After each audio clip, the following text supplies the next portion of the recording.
Бүгін Юнускай атынан Саха театргартары пресс-конференцияға мобильный сығыры тестовай көріңін тұғынан кепсәділер. Мана керен театр спектакльлерін онар тыстарын тұғынан тоғылару ehitнерилі қағып, маны тәңе мобильный сығыры дәттен билеттері хақастан атылығыр ғардуқта бағастақ. Британ әттіққа бұйыл Саха театры сүйіз оны сүбілуйдақ жылы Василий Никифоров күлімнер түрәбіті сүйіз бейхін сылығарананар.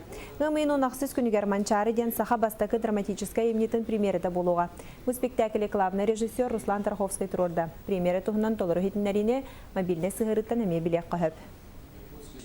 Бастықы үс сылғырық барды. Бастықы олан әмейген информацияны дерден жаңға еделерде күтті олып түргеніңді. Онна еккес оланы түген тоқ информация оқымаяған аналитика. То есть біліңе үйеға бұханға технология оланы қас кей кербіті қассасты ақтыры, жөшаду жажаду де күрті көддірір бардын. Онан хеттерін бұланы бұл көрәтшілерін әлбет ектірін бардақтарына тұқтырынса бұл инструмент күрді болын тақсыр.